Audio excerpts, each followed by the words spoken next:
evening once again, and welcome to another Doctor on Call. It is a pleasure, as always, to be with you and, of course, discussing issues that can assist with your wellness. Yes, indeed. Well, Dr. Nixon is with us, as always, and tonight we will be talking about strokes. It's a very common condition, and it is something that we have to be very careful about sometimes, so much so that you don't get any notice. But, from time to time you may hear someone just collapse, and, after everything is done, you realize that that individual had a stroke and they did not make it.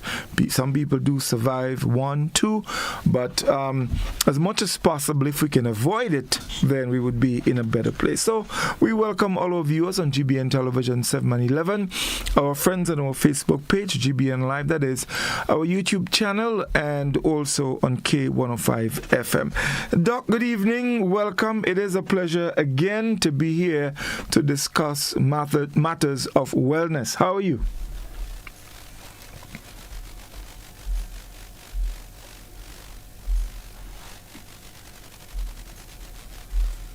I'm really very unhappy at the work of Hurricane Melissa, which has just devastated Jamaica, which is basically my second home. Most of my friends live there. And while I've been in touch with most of them since the hurricane, the devastation I've seen. So one of the things that we keep talking about, you hear it all the time recently in relation to climate change, building smart hospitals. Right? Hospitals that should be resilient to natural disasters like a hurricane or earthquake or floods or whatever we have. So even after the disaster, we can continue to provide health care uninterruptedly. And I saw a smart hospital get shredded by one of the worst hurricanes, certainly Jamaica's worst hurricane, one of the worst hurricanes that have occurred. Melissa had category 5 winds. So I was trying to explain to somebody. So you have a top spinning at 80 miles per hour, right? Spinning. And then it's on a cloth that you're dragging it along, or one of those moving sidewalks like you see at the airport, right? So this spinning top. But the sidewalk, except that the sidewalk is moving very fast. It's okay if the top, it's not so okay, but it's not bad, not as bad if the top is just spinning, but the whole thing is moving quickly. Like Hurricane Dorian. Do you remember Dorian in the Bahamas a few years ago? Oh, yes, It just indeed. sat there for 48 hours and devastated. In the same way, I saw upstairs houses, where people were being rescued by the fire services in houses that they could have stayed in. But when the floods came on, because that system brought on a lot of rain with it because it was so slow moving. Upstairs and downstairs house, not small houses, so it's not like 8-foot roof, big, tall houses. And the fire services had to rescue people from upstairs the building. Go figure. And so even anything we talk about in relation to long-standing disease, we have to think about making our community smart, whether your house is going to be smart, whether we're going to have a hospital smart, whatever it is. But apart from that, we talk about it when hurricane comes, when the season comes, make sure you have your medications. Make sure you have gone to the doctor regularly, so you're kind of up to date in how you're being treated.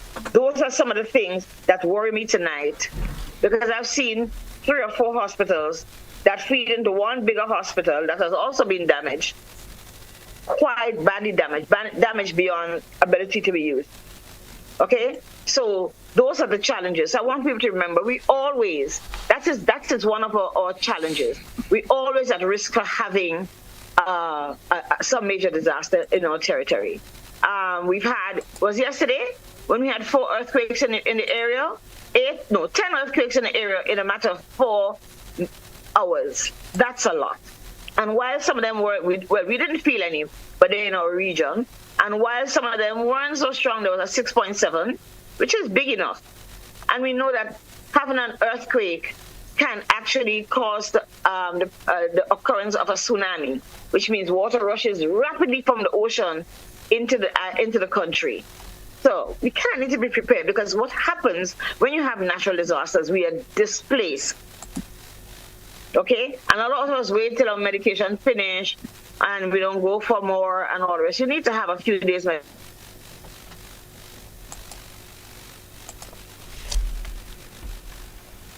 and you get a refill for your medication. And so you're going to step back. Because one of the things that happened today too, one of the disaster managers actually had a stroke. A parish disaster manager suffered a stroke today. And I guess one of the things we have to consider in relation to what are the risk factors is the whole issue of stress. And there's a lot of that to grow on, package, sell, and still some to keep in the kitchen. There are a lot of stressors, and we're going to have to find ways to deal with those stressors. We're going to have to become very mindful that X and Y and Z stresses us. What are we going to do about it? How are we going to make sure? What do I have to check when I stress this much, right? So that I am not at a point where my body just becomes so decompensated, so can't take care of itself that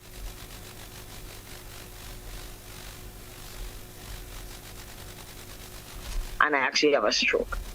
So, that being said, let's talk about strokes. So, I know we have a way in Grenada that we say that you catch a stroke. You can't catch a stroke. It's not like a cold. It's not something that comes from outside of you. It's something it's caused by some malfunction in your body. So, I think we need to talk about some of the diseases that put us at risk for strokes. A stroke occurs when the circulation in your brain is blocked, or you have a bleed into your brain, like a blood vessel breaks. Some people call it an aneurysm, and it's not necessarily an aneurysm. An aneurysm is really a malformation. You know, how do you call when the car tires have a little bump on it that you know the tube is not good? Baby head? Whop. A what? The tire whop. That's a local. I didn't that's hear a local. I'm really not hearing you, but I'm not sure why you.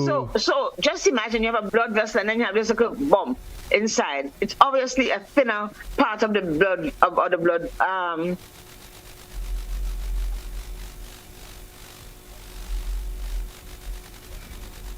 And you know, you might get stressed, or might lift a weight, or anything that increases the pressure inside your head can cause that to break.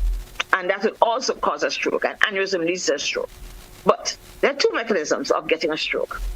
You can either get what you call an ischemic stroke. A strict ischemia means that there's no direct circulation to the brain caused by something in the blood vessels, whether it is local in the brain, it happens, whether that thing that loosens and clogs the blood vessel, which is called a thrombosis, if it happens inside of the brain.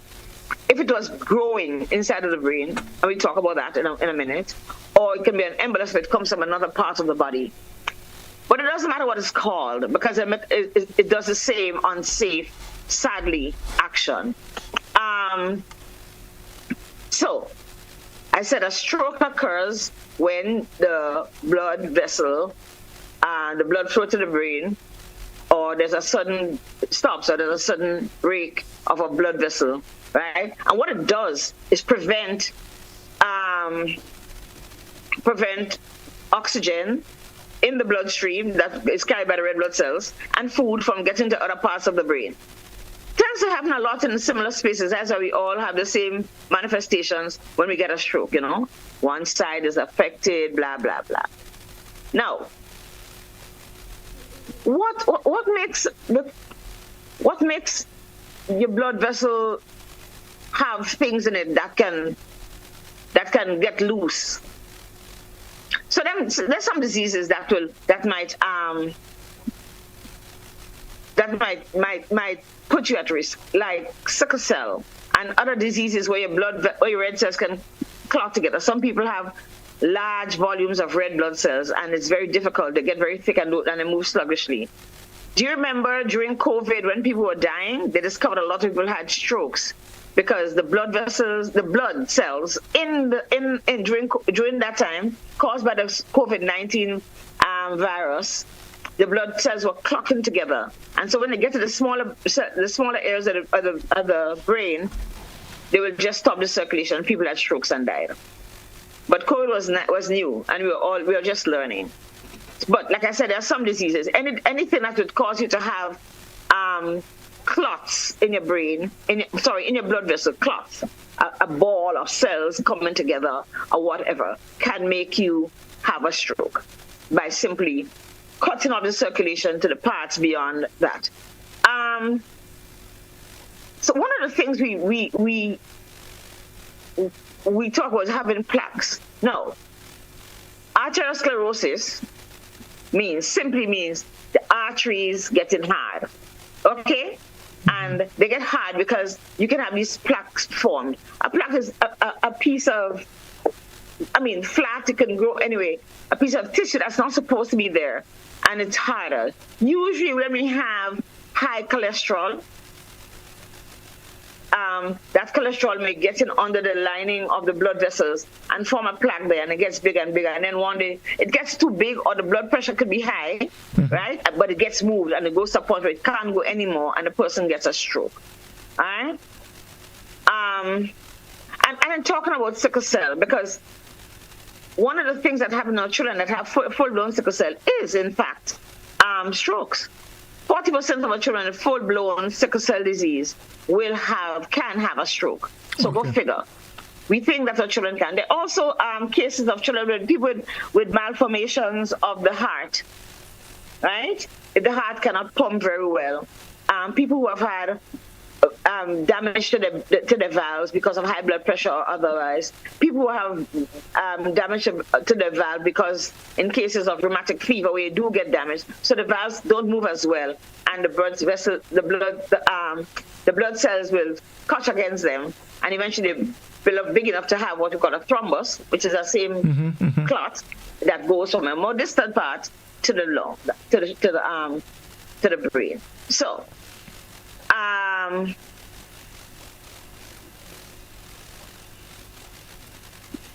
Arteriosclerosis, the formation of plaques caused by high cholesterol, mostly. Okay, is something that we can avoid, and because when we start to look at what puts us at risk, we talk about it. You ever heard about people who had strokes? We've spoken about people who have strokes and they come back to normal. That's called a transient ischemic attack. Remember, we said ischemia is the absence of blood causing damage to tissue, right? Transient means short-term attack. So you may have a clot, and when the clot starts breaking up early enough, it may not cause any permanent damage. The problem is when the clot remains over a certain time and it causes damage because there's a lack of oxygen to the brain.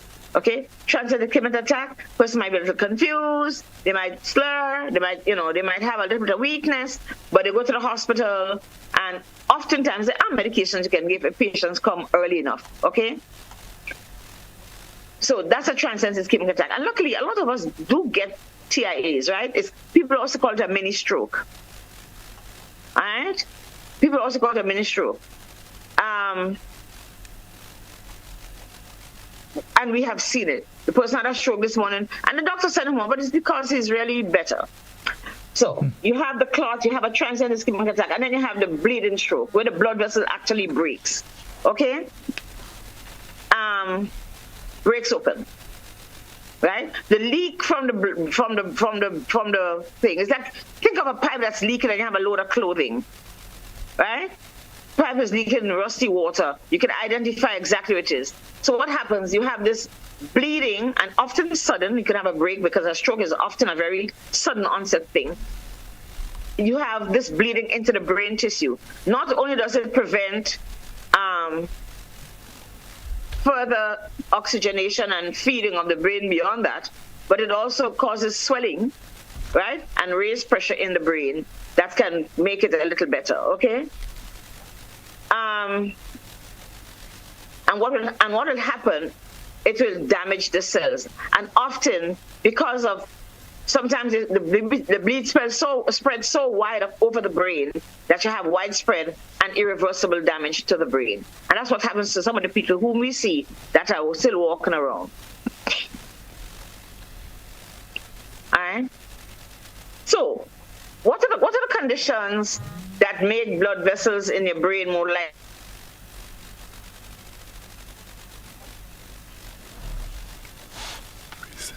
Some people are born with the aneurysms. Okay, you have a malformation, right? Some people are born with the aneurysms, and then some people might acquire it as a result of having constant elevation, or it happens as you get older, it gets there.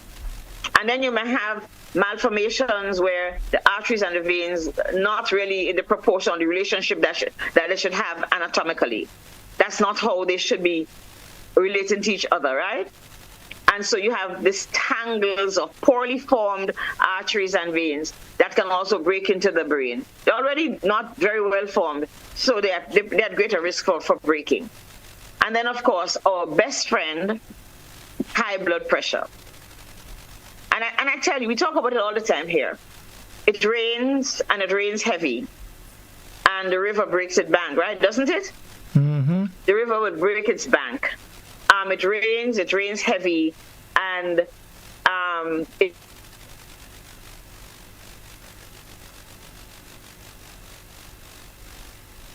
but it breaks up all the structures in there. Similarly, so just imagining that when you have high blood pressure, there's this pressure against the wall, especially if you have plaques in there that makes it hard and don't allow the blood vessels to open, right?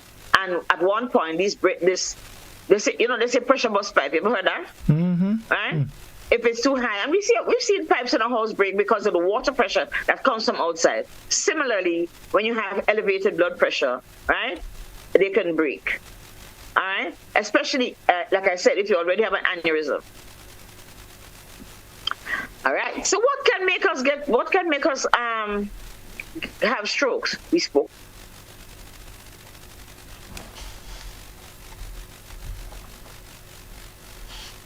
Oh, I'm going to deal with this. I'm going to take precautions, right, against the factors, those risk factors, those occurrences in my life, right, especially the ones of which I have control over. High blood pressure is the highest above all, right? And of course, obesity has become the bane of everybody's existence. Almost every disease that we have, especially chronic diseases and including cancers, right? Obesity puts us at risk for having those disorders, right? If we're inactive, it means that your blood gets a little sluggish, and the red blood cells are more likely to clog. They're more likely to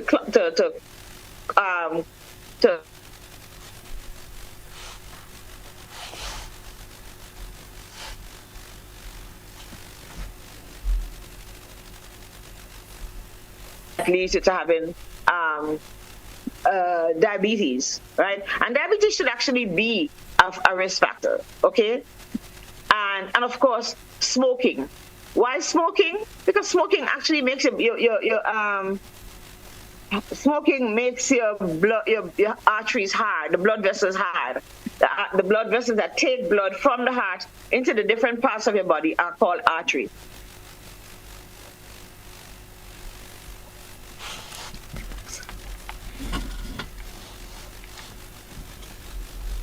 Will break faster than the regular healthy vessels that can have ability to widen a little.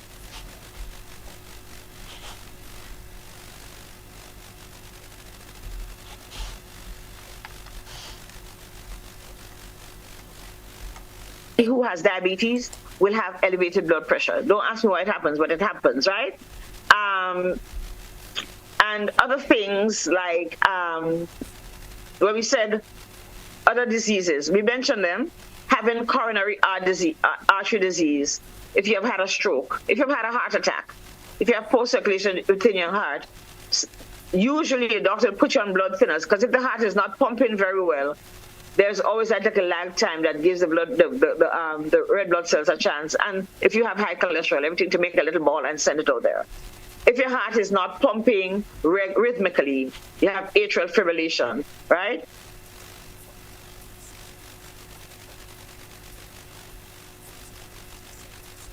heart, right? And I mentioned valvular disease, especially like in people who have had in our population, although it's not as common, who have had rheumatic heart disease, right? And if you have diseases of the carotid artery, the artery here that goes up to your throat. Now, that one of the challenges, a big challenge of carotid artery is that a lot of plaques get formed in there when we have high cholesterol, right? A lot of plaques get formed in there. But because it's superficial, it's usually a place where we actually look to see if you do have any plaques. Not only is it superficial, it's also very close to your brain, all right? So we have some other factors like genetic. Usually you might find your grandmother or your father or the cousins and the brothers and the sisters all had strokes because they probably all had all the underlying factors anyway, like hypertension and diabetes. What else puts us at risk? Age. As we get older, we increase the possibility of having strokes because we have more chronic disease, right? Chronic diseases and diseases like strokes are related to us aging. You may find a young person, like I said, they may have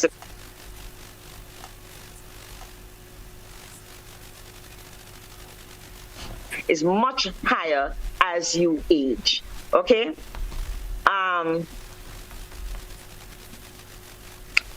One of the things I need to tell you, once you get to like 3 years old, your body already starts getting arteriosclerosis, hardening of the arteries, right?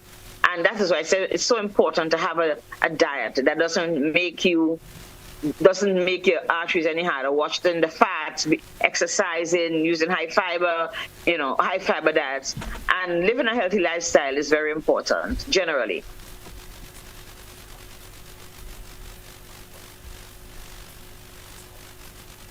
Hours and not having enough contact with family, right? Friends and other outside the home may put you at risk for a stroke. Right? We know how much the emotional component is important. The psycho-emotional component is very important to control, right? So that we don't have further diseases and severe diseases like strokes. Family history, we talk about it. Your risk of stroke is high if a parent or another family member has had a stroke, especially if they've had it at a younger age. Okay? And their genes that are you kind of encoded, things that come within just how you are made up, that increase your risk for strokes, right? Some of those that determine what your blood type is. It is claimed that people with AB blood type which is a very rare type, okay? Very, very rare. But AB people have a greater risk of having a stroke. If you live in areas that have air pollution, and you would know about that because you've been very into environment, people who live in areas with air pollution are actually at greater risk for getting strokes. All right? Alcohol, drinking too much, and you know how that is our favorite sport, right? Using illegal substances as cocaine may increase your risk. And that's important here because we tend not to think of those populations that become a little isolated because of behaviors, right? But alcohol does put you at greater risk for having strokes. Other medical conditions. One of the things that is very, very, very, very much in the news is the issue of sleep apnea, meaning that you fall asleep, you don't get enough oxygen, your heart starts functioning, your pressure goes up, right? And you can actually have a stroke because of sleep apnea and the limitation of oxygen that gets into your system. There are actually ways to get to get examined, to get evaluated to see if you have sleep apnea or not. There are facilities here. So your doctor can tell you how you can get that. And if you're concerned, if you go to bed in the night and wake up in the morning, you feel like you hadn't slept,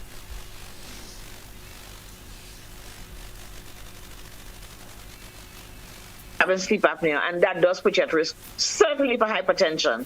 And if your risk for hypertension goes up, then you're more likely to have a stroke. But on its own, it will put you at greater risk for having a stroke. Kidney disease, because kidney disease can actually cause increased clotting. Cancers can also, because some cancers actually increase clotting. Migraine is also a factor. Your race and your ethnicity increases. It is claimed that strokes occur most commonly in Black people, in people who are the native Alaskans, so that is the Aboriginal people of Alaska, American Indians, that is their original population as well, and of course Hispanic adults, and a lot more than in white adults. Okay. There are other factors to that. What about gender? Those populations that are at greater risk actually have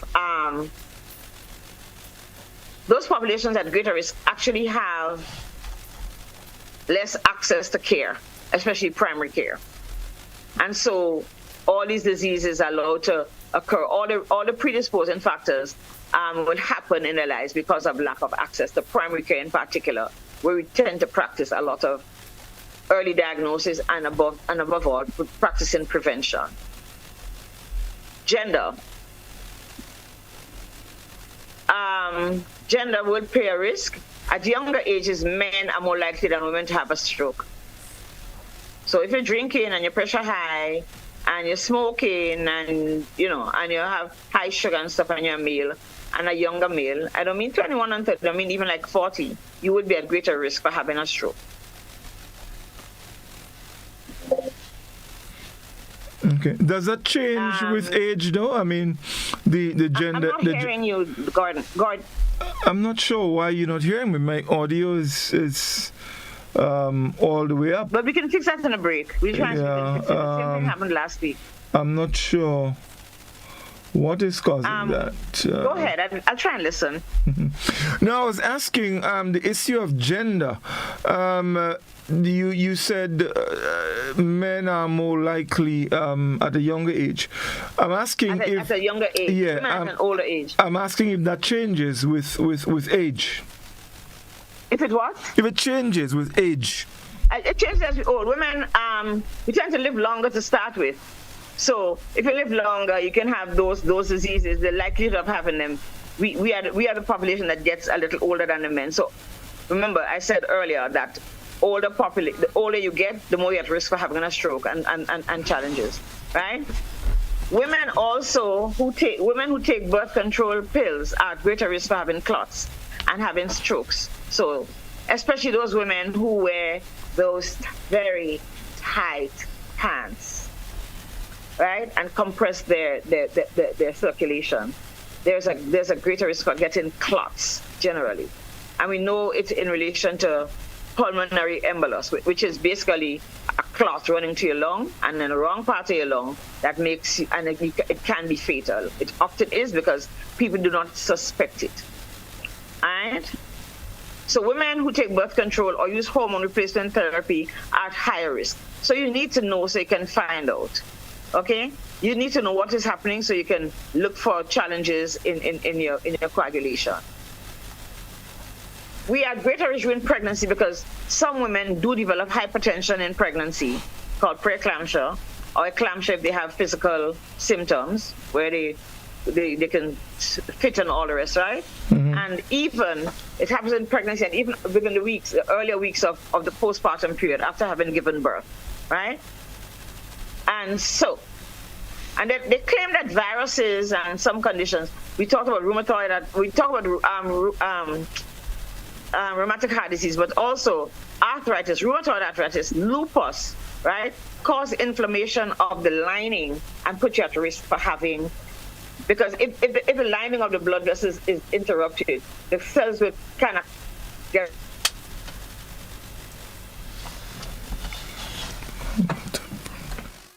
Or a drain where you have grass, you have debris that sticks onto the grass. So if the wall of the artery is interrupted by debris from inflammation, then you'll have blood cells that catch onto the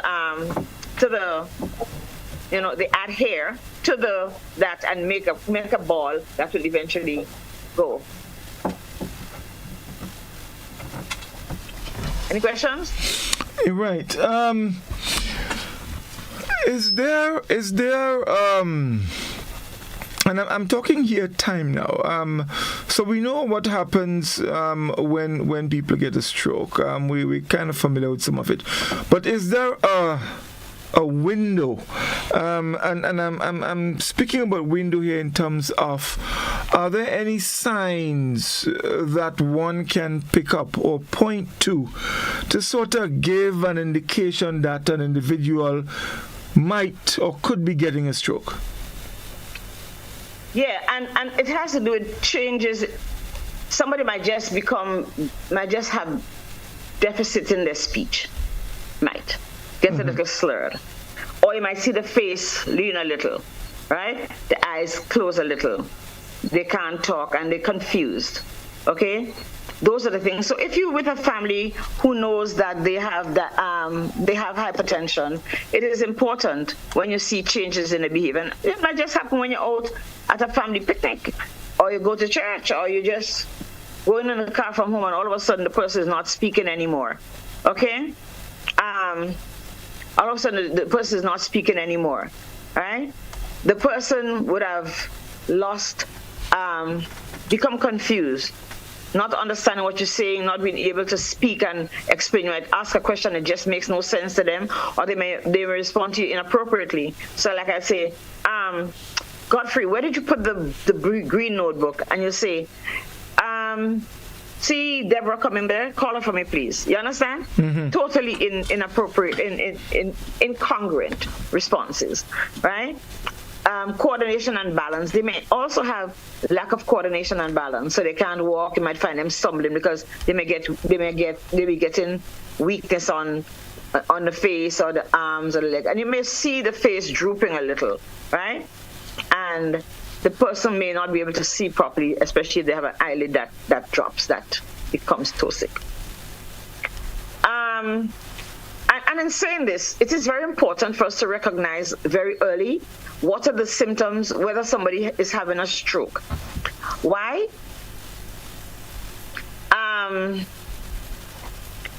Because you want to diagnose early. Remember we said if you had a TIA, it's because the whatever is at the clot, usually it's a clot related to a TIA, but the clot breaks up and goes its way. Mm-hmm. Right? So the earlier the clot breaks up, the less likely there is that there's going to be any permanent damage, okay, to the parts of the body that part of the brain takes care of. All right? So you want to recognize, even if it's a bigger stroke, you want to recognize early. We may not have all the technology, but there are things that can be done even in our environment. But maybe we should look at places with big hospitals that have a stroke unit. Somebody comes in, they're having a stroke, and they said stroke, and you see 12 people around your bed, you know. Somebody keeps talking to you, they do an evaluation, and next thing you're up getting a CAT scan in your brain. I kid you not. In 15 minutes upstairs getting a CAT scan, your pressure might be high, they'll try and bring it down, all these things. So when you have an environment that you have more advanced technology and more advanced medical practice, people would likely, especially in the case of having an embolic stroke, a clot, are likely to have a greater reversal to normal, or as normal as possible. But it means that somebody has to recognize this early. And, you know, you want to give him some water. No, fan him. No, take him to the unit, right? The person may not have taken the blood pressure medication, right? And sometimes people who have very elevated pressure may show those signs of confusion. It means that at that point, they are at the point of getting a stroke. They can't talk, they get a little confused, their pressure is really, really high. And if you can get the pressure down, you may be able to prevent someone getting a stroke. Okay. You mentioned earlier, Doc, about mini stroke. People refer to that. Is that the same? Because one of the things I've also heard a lot is that someone had a mild stroke. Is it the same as what you're referring to as a mini stroke, or what is a mild stroke if there is something? A mild stroke, I think I will differentiate. This is how I'll differentiate it. A mini stroke is a TIA. right? But you know, a mild stroke means you have seen people with strokes. You go to the hospital or to their house, they're unconscious, they're not moving, they have to have 24-hour care. But some people may have a stroke, but they can still talk and they can get up and walk, even with whatever physical deficit there is. All right? So that's what I think the big difference is. All right? Okay. I mean, I'm talking about profound in the other extreme. But you can have a mild stroke that does leave, right? You might get to have weakness on your side or weakness in your arm, or you might have your eyelid or your face twist a little, right? But that would be a mild stroke where people can kind of reincorporate for the most part. Or they can have a very profound stroke which happens a lot with hemorrhagic strokes. They're big and catastrophic, and there's a big bleed, and there's just nothing you can do, and the patient has raised pressure inside the head because remember the skull can give, right? And you have this bleeding in there and all the swelling and all the rest, and you see all the symptoms, and you see they get decerebrated and all the rest. A lot of complications, right? And these patients may not make it. Right. There's also a saying that people don't survive 3 strokes. So you may have one. You may bounce back a bit. You may have a second one. And you may bounce back again. And the general rule of thumb is that you don't survive. If you get a third one, then you're not going to make it. Truth there, or there are factors that can. Old wives, some of us die on the first stroke. Okay. Well, of course, yes, we understand that. But let me tell you what it is. I think maybe 3 could be the end for some people, because every time you have a stroke, if you don't recover, you probably have another part of your brain that gets damaged. Okay, and as you have more and more, the greater risk of dying occurs.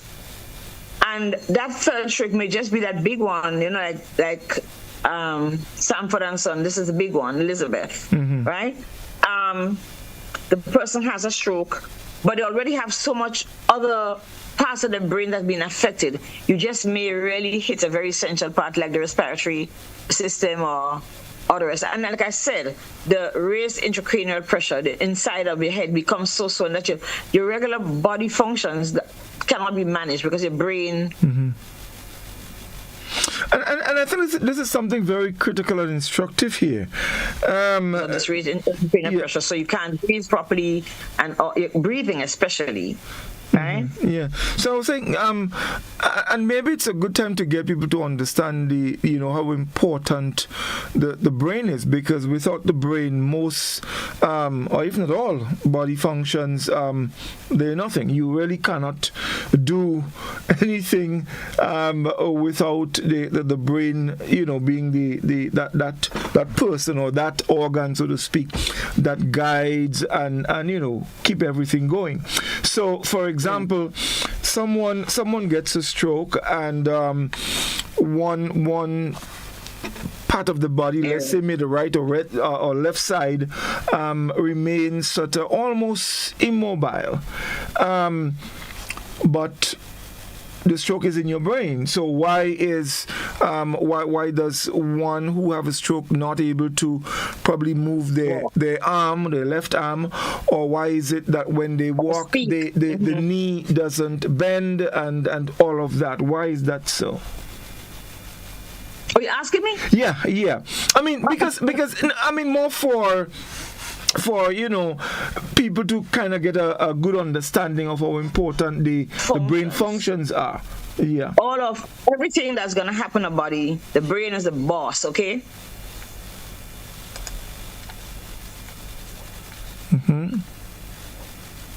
So there's a part of your body that's wired to your foot, a part of your body that's wired to your eyes, wherever, right? So depending on where that bleeding happens or that clot happens and there's a lack of oxygen, you may find, right? You may find that a different place is affected.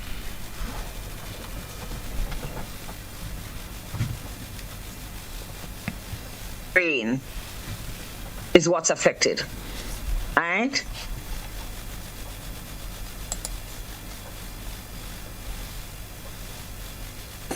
I'm going to give you an example. I tell everybody when I'm talking about diabetes. So you go to the restaurant, right? And you buy a burger. Why should I say burger? A bowl of oil down. All right? You buy a bowl of oil down. And the bowl of oil down contains carbohydrates, right? Am I right? All that oil down, the 5 breadfruit you want to eat in one bowl. And it has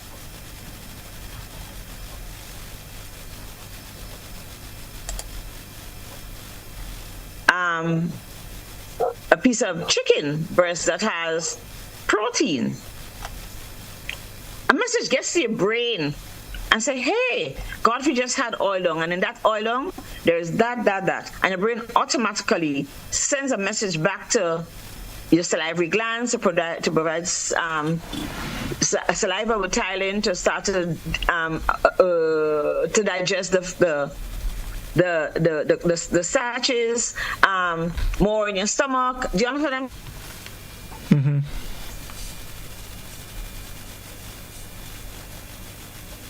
Okay, this is the venue operating center.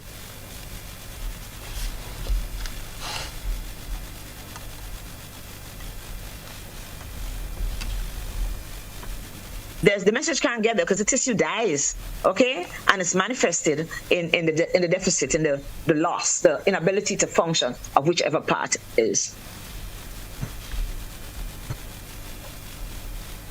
The other thing is that if you have a stroke on the right side of your brain, it tends to occur. You see symptoms on the left side.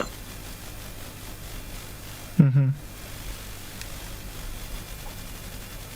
To the neck, the nerves that goes down to the limbs cross. It's called a decussation, not the neck inside, but it crosses over, and so right brain injury, it'd be left side. Okay. So there's also, in the list of medical conditions that can actually bring in a stroke or cause people with these conditions to be more susceptible to getting a stroke is something that is referred to as a PFO.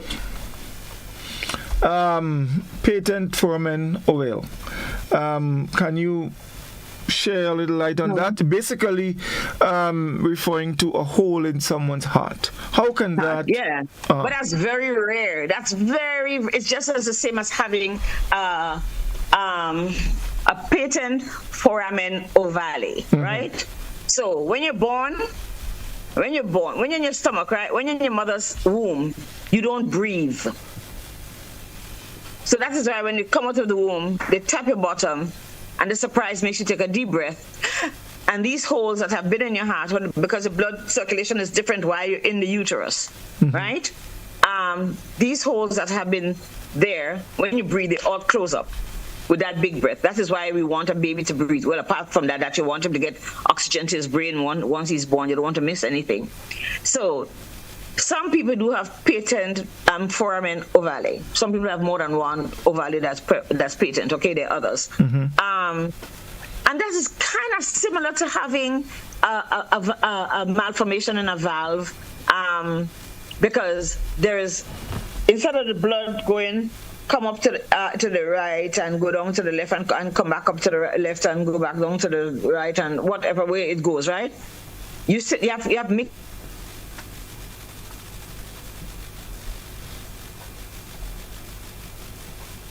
Has blood that's oxygenated, right? The other side doesn't, but you have mixed it up with the blood, and then just by passing on this space between the two chambers, it's like having a different surface, and you can get clots from there. Or you can have blood cells that stick around the ovale because of the inflammation, the constant blood passing from it. That's not supposed to happen. So you have blood cells clotting and sticking onto each other until eventually you have a decent clot that moves. But patent foramen ovale is it's benign for the most part because some people live with it.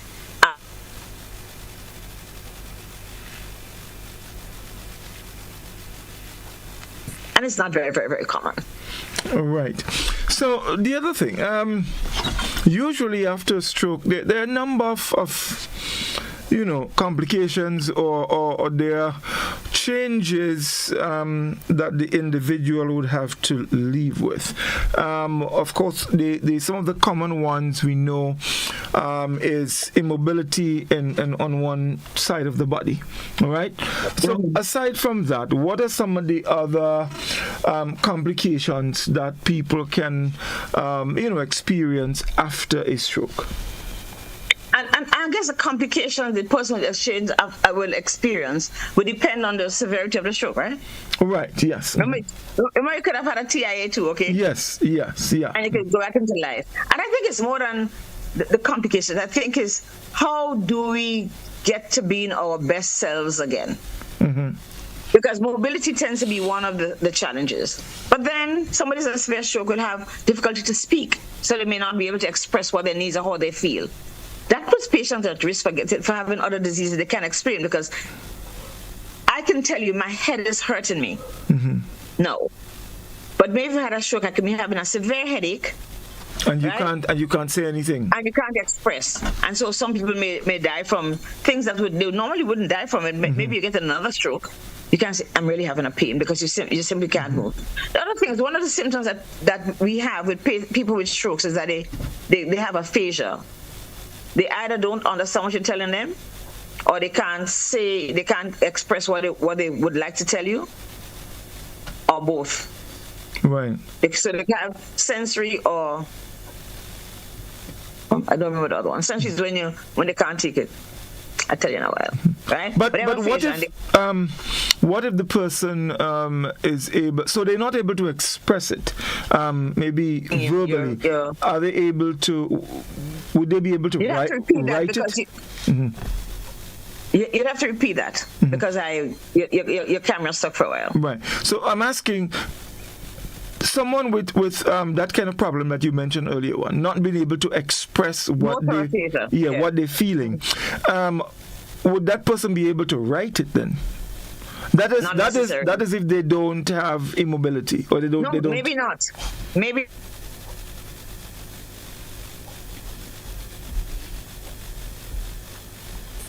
All right, of injury, the level of.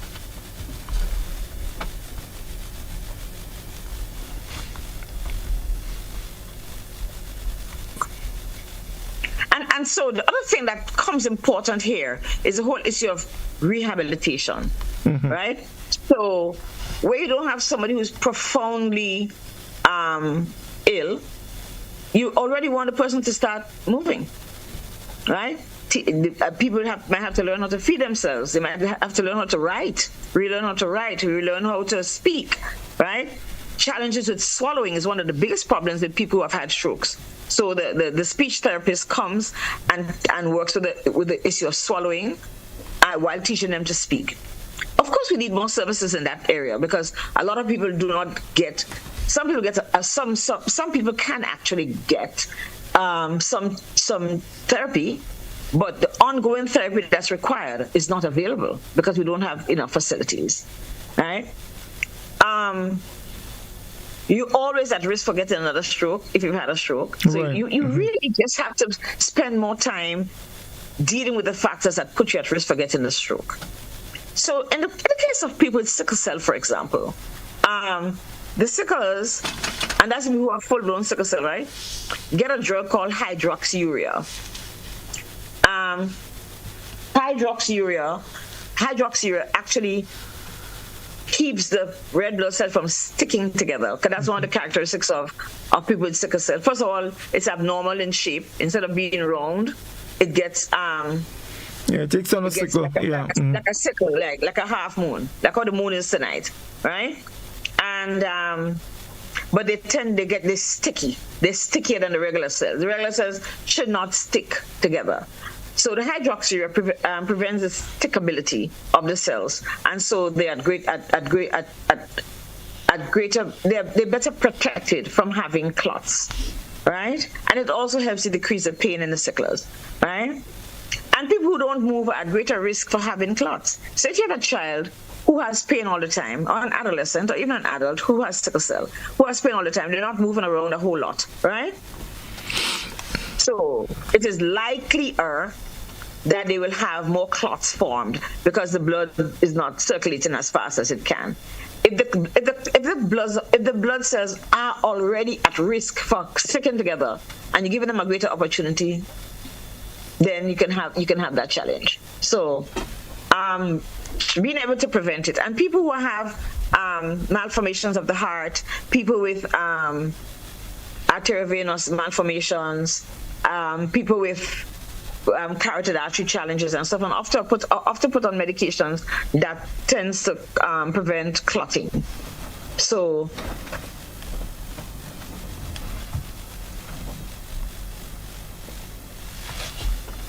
the risk of having another stroke is decreased.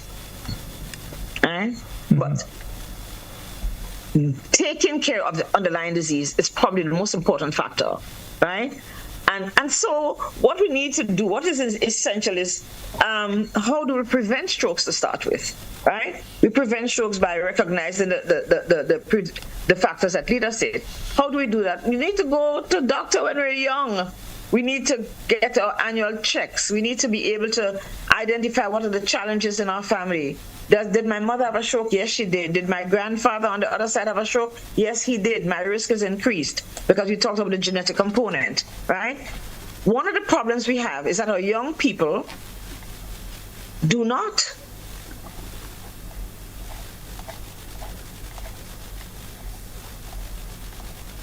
they're pregnant, or they have a cold, or they think they have COVID, or they just feel they must go to the doctor and get sick leave.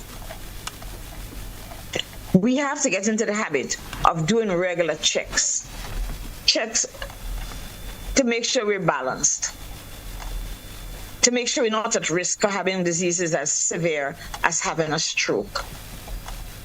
Because sometimes it is so bad that you can't rehabilitate back to normal. Mm-hmm.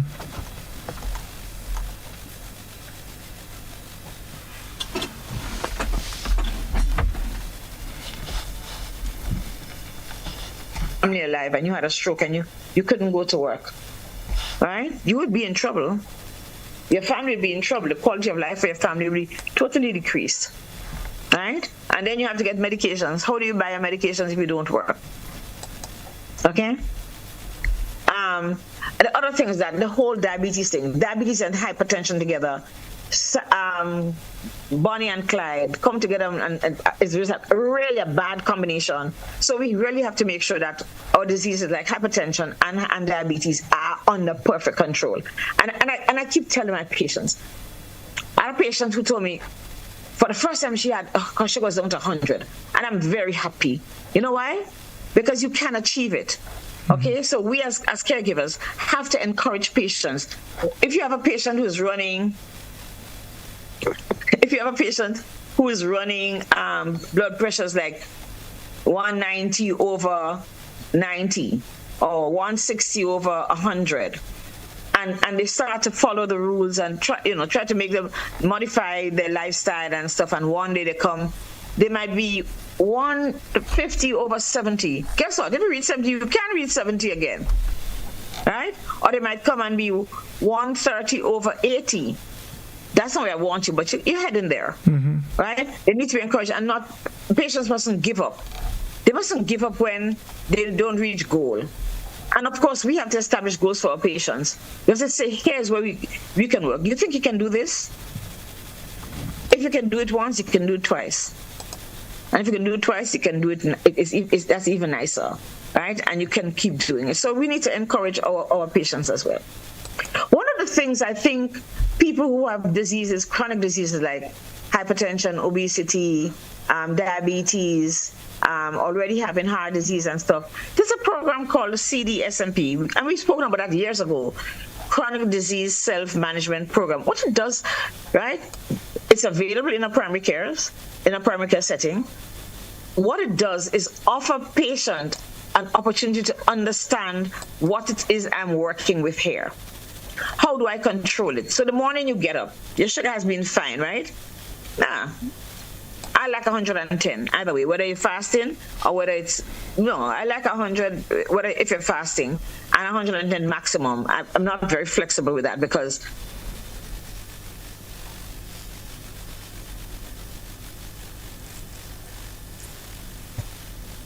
so you get up one morning and your sugar is 160. You just take the tablets and go on your way? No, you don't. You say, okay, what did I eat last night? Or your pressure is 180. Since that's also a major factor in strokes. Your pressure is 180 over 95. What happened? What did I do? What did I eat? You might have gone and eat some corn pork or corn fish and steamed breadfruit or whatever it is, and that's okay. All I'm saying is that you need to become aware of what should I be doing that I didn't do, or what did I do that I shouldn't be doing. You get my drift? Mm-hmm. So that awareness people must have within themselves to figure out what it is, how am I contributing to this abnormality that I see in the ways I'm able to monitor, right? My blood sugar, my pressure. And I tell my patients, every time when you have a meal, write it down, write exactly what you had. 1 cup of white rice, 3 tablespoons of ketchup. Shucks, I had a beer tonight. You know, that kind of stuff. But write it down and watch your sugar. When you do a test, you said, what is it I ate? So you know what you can do next time. You said, what is it here that could have made me have my sugar so high when I was doing a little better than that? Mm-hmm. And you eliminate it, or you cut your volume. Because sometimes we go to the friends and we kind of lose count of what we're eating, what we're doing and stuff. And you decide to have a beer with the guys. Right? You have to say, no, that beer is what made my blood sugar go up. Right? Or the fact that last night, I ended up staying at my sister's house and I did not have my medications with me. I'm going to have to find a way that I will always have a couple doses of my medication with me. Or there's going to be a hurricane. Where's my medication? It goes into my handbag. So even if I have to move to a shelter or go to my auntie's house or go to somebody's house, right, I have my medication that's needed with me. Right? And the CDSMP gives you work with pairs. You work among people who have the same problem as you. You share what foods we prepare. You get into walking groups and stuff, and that's a very healthy way in the community. You know, nobody's watching you over you, but you're learning how you can be a healthier person by making decisions, and healthy decisions and proper decisions for your own well-being. So that's one of the things I think we need to focus on. Patients empowering themselves to be healthy people and not depending on the doctor says this. Doctor gives you something to live with, but you kind of need to be able to make decisions out there on your own to prevent the complications of the diseases that we have. Right, wonderful indeed. So, Doc, we're having a lot of issues. Keep sticking and all of that. So, we're gonna sort of cut it a little short. But before we do that, there are just a number of factors that I think maybe we could just use as let's just summarize the discussion. That is, how do what are some of the things we can do to, as much as possible, avoid getting a stroke. Having a stroke. Yes. Mm-hmm. So I think the first thing, you have to be aware of who you are and within your family, because like we say, we see it more in our families. Mm-hmm. The second thing we have to do is do early screening for diagnosis. Right. Just make seeing your doctor once a year or twice a year just a habit. Once a year is good if you're a healthy person. Right? See your doctor, getting your blood pressure checked, then you can just walk into the pharmacy. They're quite happy to do that. Right? Avoid smoking, avoid drinking. Be active.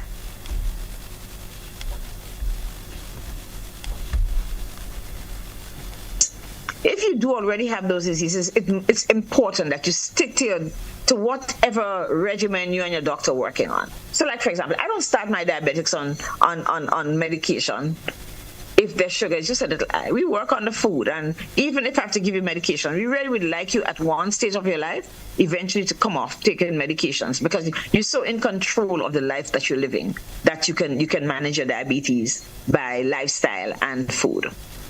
It's not always easy in the beginning because people are, it's really overwhelming for them to have to deal with something that is going to be with them for their lives or be there. But I think also patients need to, apart from doing the CDSMP program, right, chronic disease self-management, I think patients have to be aware. My favorite thing with the phone, right? Start looking, getting information, educating yourself. Set up groups in your church, in your community, talk about it. Talk about the diseases. And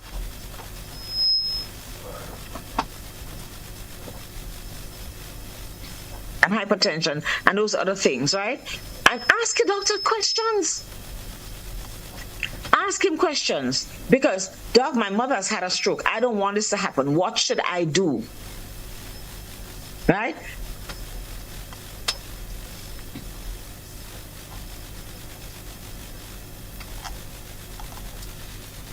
That protects you for the longest time possible.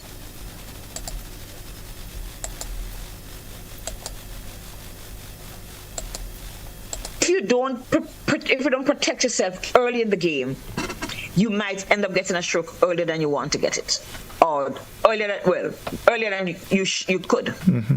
Right? And of course, sticking to your medications. A lot of people don't understand that when you have high blood pressure, you have high blood pressure, and unless you make the modifications, you're going to have to stick to your medications. Some of my colleagues actually tell patients when their pressure comes down, oh, you don't need to take the medication again. And 3 weeks later, they have a stroke. The other thing is I would like patients to get accustomed to monitoring themselves. Get a blood pressure machine, a blood sugar machine to check your sugar and check your sugar.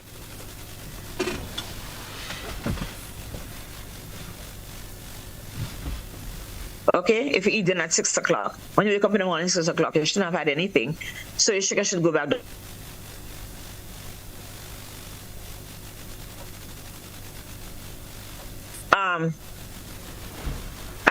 And they're very important 2-hour post-meal sugar. We have a test called the HbA1c, which is probably the best thing that's been developed since diabetes was.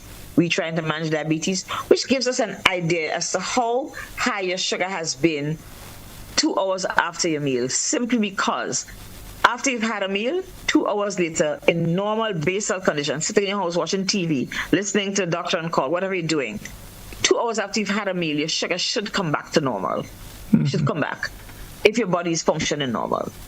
So learning to do your 2 hour sugars, going to your doctor and asking questions, seeking information, becoming educated is probably the best thing anyone can do to prevent having a stroke.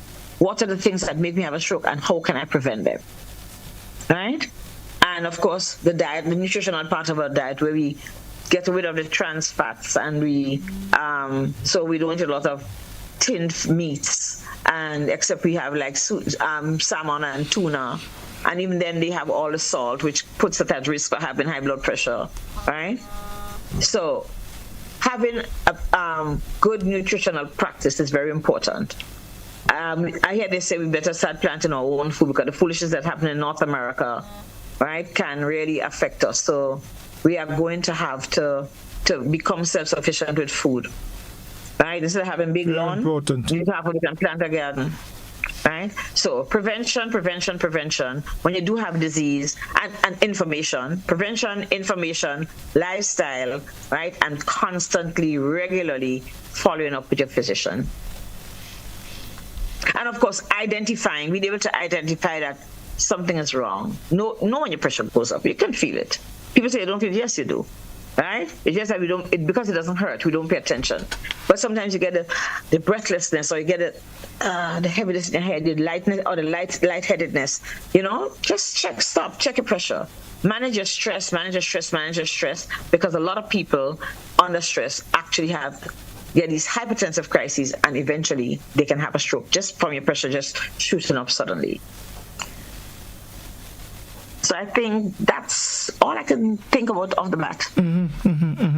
Of course, there are other things that as it relates to your blood pressure, to exercise, and little things like that. All of that will help, because it is important to prevent. While there may be medications and so that can help, but if you can prevent it, you're definitely in a much better place. So folks, it's important that we do that. Let's try as much as possible to prevent. In fact, I think this week, I can't recall, I don't remember which day, but this week is World Stroke Awareness. So we need to pay attention to all of these things, because sometimes we only start thinking about it when we are at risk, and that really it's too late. So let's take this tonight from our discussion. Let's try and avoid some of the risk factors that can cause you to get a stroke: your blood sugar, your blood pressure, obesity, alcohol consumption, smoking, all of these things. Let's pay attention to it. It's better to be safe than to be sorry.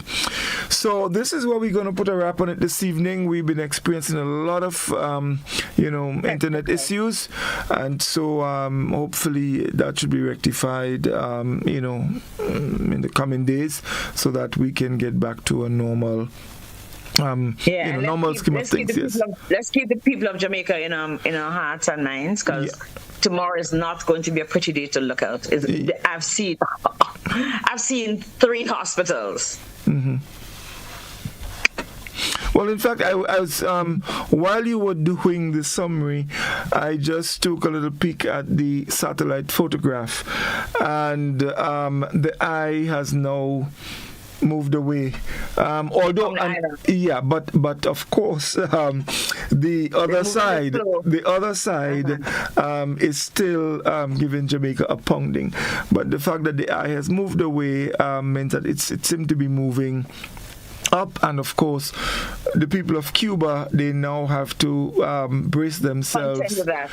Brace themselves. So it's a difficult period, Yesterday, I was listening to some of the press releases and announcements from Jamaica, and one of the things that was said is that the people, they're quite happy and confident that they know that the Caribbean islands would give support, and they hasten to mention Grenada and some of the other islands.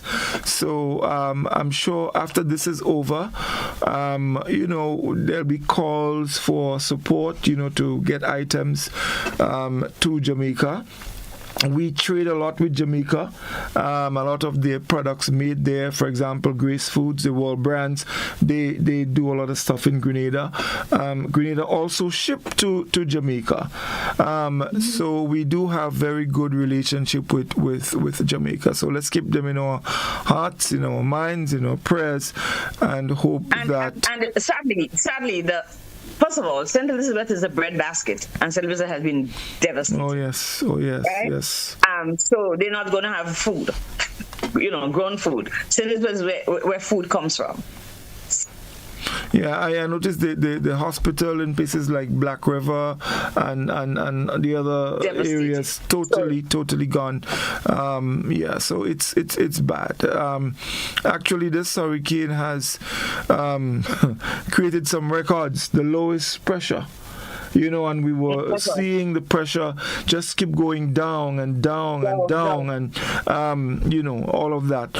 So, folks, let's keep Jamaica in our minds, and of course, wait for the call when we can give whatever support. Last year, July. We had our town burial, and we never know. The hurricane season is not yet over, and it's interesting with the whole issue of climate change. When we are getting to the end of the season, where these things should be going away, here we have the worst hurricane for this year. So Let's keep all this in mind. Anyway, folks, thank you very much for staying with us. It was indeed a pleasure. You can join us tomorrow evening. Kaiso Talk will be on. And, of course, you can join us for that. Until then, do have a good night. All the best. Doc, thank you very much. And thank you. And good night, everyone. And you will be getting your golden apple before the week is over. I just thought I would share that with you. Yes, People in Grenada, he's promised me golden apple for 5 years. Well, this year, and this year you're going to get it. This before the week is over. People like you make other people baby get mark. Well, your baby wouldn't get a mark. Let's just say that. I don't know. Let me see. Let me see if you have a finny hand or a finny foot. And I'll be responsible. All right, folks. Call him Godfrey too. Thank you very much. Thank you very much. You did all the best. And do have a good night. Good night. Yes, indeed. Was a